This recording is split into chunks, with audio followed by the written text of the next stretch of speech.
Hi friends. Venkatrao YouTube channel. నా భార్య దుర్గా పెళ్లి కాకముందు ఏం జరిగింది, ఎంత అవమానాలు పడింది, ఎంత ఇబ్బంది పడింది, ఎవరేమని అన్నారు, మా చుట్టాలన్నీ తిట్టారు, వీధిలో వాళ్ళు తిట్టారు. ఆ, అందరూ మమ్మల్ని చాలా ఇబ్బంది పెట్టారు. నన్ను కాదండి, మా ఆవిడని ఇబ్బంది పెట్టారు. మా ఆవిడ పేరు దుర్గని బాగా ఇబ్బంది పెట్టారు. వీళ్ళు కొంచెం ఆ టైంలో అమాయకులు వీళ్ళు. ఈ అమాయకులను చేసి ఈ సందులో అద్దెకుంటున్నారని చెప్పి ఆ, అద్దెకున్న వాళ్ళని కూడా తరిమేశారండి.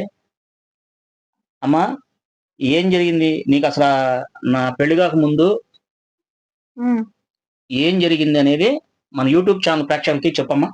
హాయ్ ఫ్రెండ్, నాకు జరిగిన స్టోరీ చెప్తున్నా సార్. సార్ కాదు, ఫ్రెండ్స్. కొంచెం తడబడుతుందండి, ఏమనుకోవద్దు. అంటే 2-3 షార్ట్ ఫిల్మ్లు అయ్యే కాదు, మామూలుగా చేసుకుంటా పోతా. నాకు అదేం ఉండదు. మా ఆవిడ కొంచెం భయపడుతుంది, కంగారు పడుతుంది. ఒక 10 వీడియోలు 20 వీడియోలు చేస్తే ఏం కూడా మామూలుగా మనతో పాటు ఇప్పుడు నేను ఎలా మాట్లాడుతున్నా అలా మాట్లాడేస్తుంది. దయించి కొంచెం ఏమనుకోబాకండి. కొంచెం ఆమె అలాగే మాట్లాడుతుంది, కంగారు పడుతుంది. కొంచెం ధైర్యంగా. ఫ్రెండ్, నాకు జరిగిన ఫ్రెండ్ ఇక్కడ ఈ ఇంట్లోనా అద్దెకి వచ్చాం ఫ్రెండ్ మేము. మా ఆయనకే, మా ఆయన 3 సంవత్సరాల తర్వాత జరిగింది కాదమ్మా. 3 సంవత్సరాలు జరిగింది కాదు. అసలు నిన్ను ఎవరేమో అన్నారు, ముందు అది చెప్పు. వాళ్ళకి అది చెప్పు, అసలు విషయం చెప్పు. నానుస్తావు ఎందుకు? అసలు విషయం చెప్పు. అసలు నిన్ను ఎవరు తిట్టారు, ఎందుకు తిట్టారు, దేనికి తిట్టారు, అసలు నిన్ను ఎందుకు అవమానించారు చెప్పు, వాళ్ళకి చెప్పు. ఫ్రెండ్, జరిగింది స్టోరీ చెప్తున్నా. అదే నాకు జరిగింది. నేను ఇదే సందులో అద్దెకు ఉన్నప్పుడు తర్వాత నుంచి మా ఆయన నా పేరు అడుగుతానికి సందులో వచ్చారండి. ఏం పేరమ్మా? అట్టా చెప్పొద్దామా, చెప్పు. ఆయన నా పేరు అడిగారండి. పేరు అడిగితే చెప్పలేదు, వెళ్ళిపోయాను. వెళ్ళిపోయాక మళ్ళీ ఇంకో వారం అయ్యాక మళ్ళీ పేరు అడిగాను. ఏంటమ్మా పేరు చెప్పకుండా వెళ్ళిపోతున్నావు అని. అయినా నేను చెప్పకుండా వెళ్ళిపోయానండి. అలాగా 3-4 సార్లు అడుగుతా ఉన్నాడు. అలా చూసి జనాలు ఇద్దరు మీ వాళ్ళ అమ్మ నాన్నకి చెప్పారండి. చెప్తే మీ అబ్బాయిను అమ్మాయి కలిసి తిరుగుతున్నారు, సందులో మాకు కనపడ్డారు అని చెప్పి మా అమ్మ నాన్న కాళ్ళు చెప్పారండి.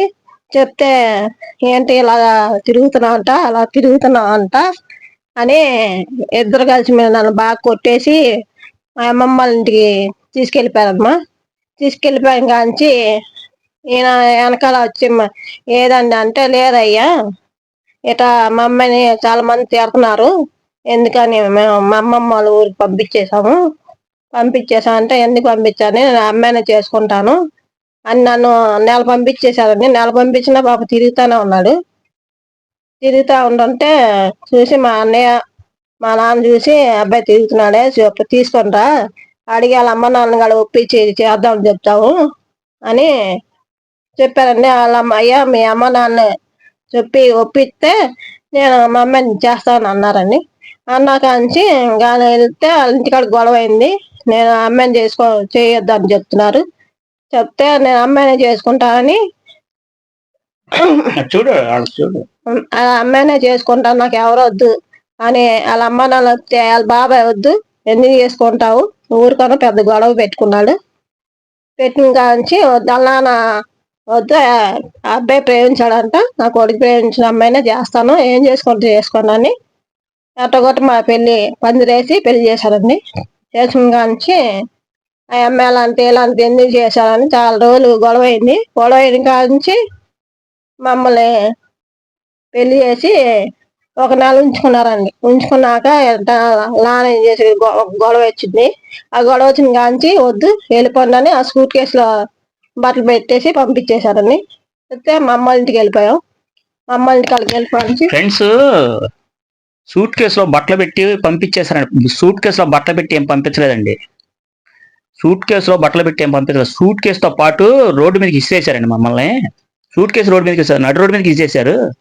తీసుకొని నా భార్యను తీసుకొని ఎక్కడికి వెళ్ళాలా, సాయంత్రం 7-8 అయిద్దా, అంటే రాత్రి అవుతుందండి. సాయంత్రం అంటే ఈవినింగ్ అనుకోండి, 7-8 అవుతుంది. ఆ టైంలో ఎక్కడికి వెళ్ళాలి? వీళ్ళ అమ్మోళ్ళు ఇల్లు పక్కనే, కొంచెం ఒక 10 ఇళ్ళు దాటిన తర్వాత 10-15 ఇళ్ళు దాటాలి, కొంచెం దూరం వెళ్ళాలి. ఇంకేం తీసుకొని వాళ్ళ ఇంటికి వెళ్ళిపోయాను నేను.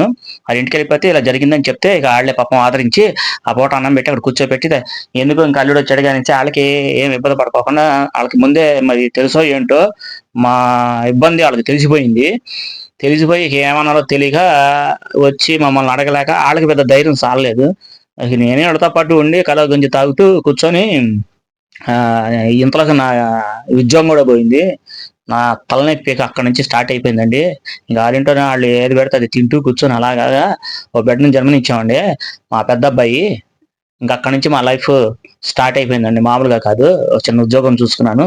హ్యాపీగా ఉద్యోగం చూసుకొని ఇంక అప్పటి నుంచి మా అమ్మ వాళ్ళకి నాకు అసలు మాటలే లేవు. తర్వాత ఈ పిల్లని చాలా హింసించారు ఈ సందులో వాళ్ళందరూ. ఇప్పుడు వాళ్ళందరూ అనిపిస్తున్నారండి, ఖచ్చితంగా అనిపిస్తున్నారా? చాలా అమాయకుల్ని ఇబ్బంది పెడతారా? ఎలా ఇబ్బంది పెడతారండి?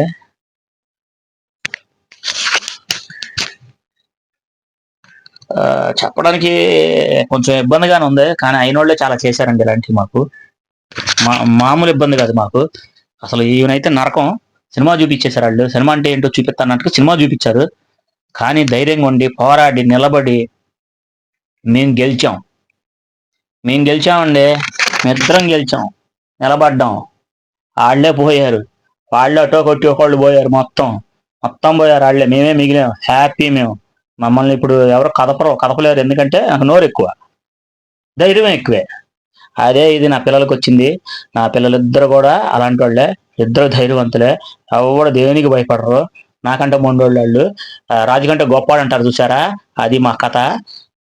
నా భార్య ఇప్పుడు నేను ఎప్పుడైతే ఈ యూత్లోకి వచ్చానో ఇక టచ్ చేయడానికి వాళ్ళకి భయం అండి. నిజంగా చెప్తున్నానుగా, భయం. రారు.